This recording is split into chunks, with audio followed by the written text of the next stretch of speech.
Hey guys, Effie here. After a little bit of a break, I'm back with a new set of cards.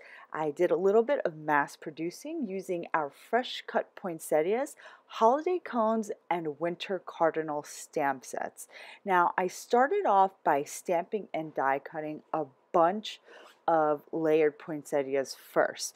This 6x8 set features two different perspectives of blooms. It has a full or front-facing bloom and then kind of a three-quarter view or perspective bloom, and they're really gorgeous. They each have three different layers, and I used our Ruby Collection inks to layer up these beautiful fresh cut poinsettias.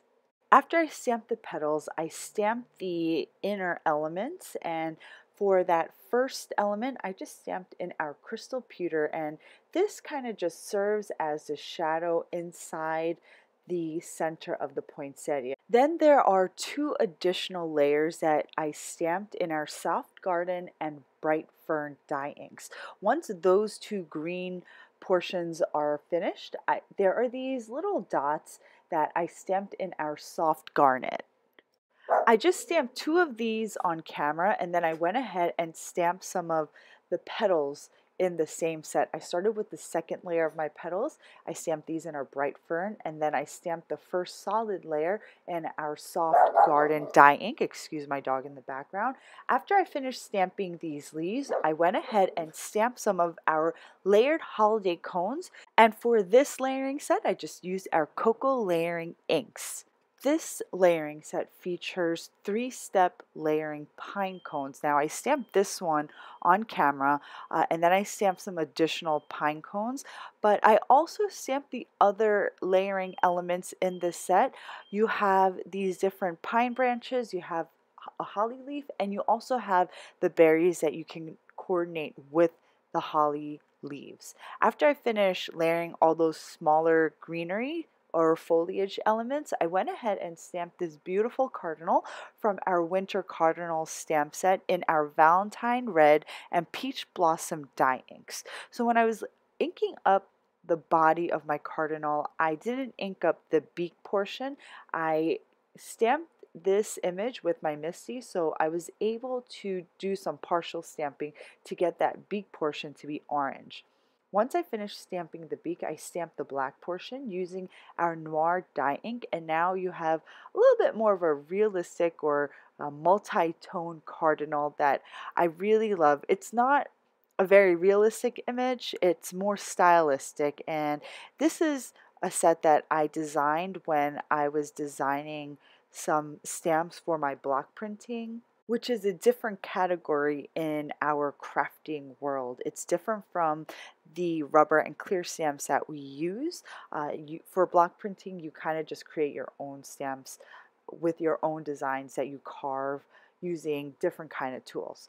So I decided to create a clear stamp set using my cardinal design, and lo and behold, that is how our winter cardinal was born. So once I stamped out my cardinal and the different pine branches from the same set, I die cut all those elements. And you can see in the corner of this video I have all the die cut elements in the corner, and I'm going to now white heat emboss various background stamps onto different colored cardstock panels. And as I said in the beginning, I'm going to be mass producing some of these cards. So that's why I did all of my stamping and die cutting in the beginning, and now I'm just going to white heat emboss a bunch of our new background stamps that we released about a month ago. And I'm just going to speed up the video here because if you guys have watched my videos before, if you're somewhat seasoned stampers, you know what embossing looks like. And the only information that I will add to this is that I did use my Speedball Baron tool to help me get some nice crisp impressions to get great embossed images. So once all my panels were embossed, I'm just going to use the largest die from our double stitch rectangles large and small die collections to die cut my panels. And not really die cut, but I just wanted to add stitching to the edges of my panels. So the largest die from the double stitch rectangles large die collection will add stitching to the edges of an A2 panel. In our smaller double stitch rectangles collection, that's going to cut your panel into a size slightly smaller than A2, but it will also add stitching to the edges. So once I've die cut all the panels or cut it down manually, I adhered all of the panels onto side or top folding A2 card bases. Now I'm going to get started on creating card number 1, and I'm going to assemble all of my floral elements onto this first card using some dimensional foam squares. And I'm going to use a combination of all the stamped and die cuts that we created earlier. So for this video, I made a total of 9 cards, and I still had a few of the poinsettia die cuts left to spare, which I will use on future projects because I never throw anything away. Now this project was a little labor intensive, and if you're going to undertake a similar kind of card series, I would suggest that, like me, that you stamp and die cut everything at once. You emboss all your background panels at once, and that way you are basically left with just assembling your Christmas cards. The creation of these cards, the process was really fun for me because I got to take a little bit of a break from coloring, and I just did some mindless stamping. The only thing that I really had to think about was choosing my color palettes, and all of my poinsettias were stamped in the same colors. All my greenery was stamped in the same colors. So in that sense, I didn't have to worry about anything not matching later on, and that's why I chose all the same color. For my background panels, I just literally grabbed all the pre-cut A2 panels that I had in my stash in whatever colors. I just grabbed them, and whatever background stamp that was nearest to me, I just started white heat embossing each stamp onto the next panel, and I didn't think about which background pattern I would use on what colored A2 panel. I just started white heat embossing. Then once the panels were complete, I just literally started assembling different foliage elements, foliage and bloom elements, and if I felt like adding a cardinal, I did so.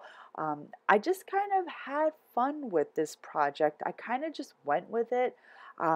There wasn't a lot of thinking, but I made sure that things matched up, lined up, and I did try to shake things up a little bit by adding some round layered panels to some of my cards so that they all didn't look the same. Like for this card, I took the third largest die from our double stitch rectangles large and small die collection, and I cut the larger die from vellum, the smaller die from just regular white cardstock, and I use those as a backdrop for some of my cards in this series, and I feel like it added a little bit of interest to my card collection. You can really see how versatile our new background stamps are because, without much thought to how you're going to stamp the image or what color cardstock you're using, you can really add these background panels to most of your card projects, and they'll just go with everything because the patterns are pretty basic, but they're so classy. And I don't mean basic in a boring sense, but they're very, very classy, and they really can go with anything. As you can see from the 9 cards that I made, they all just work.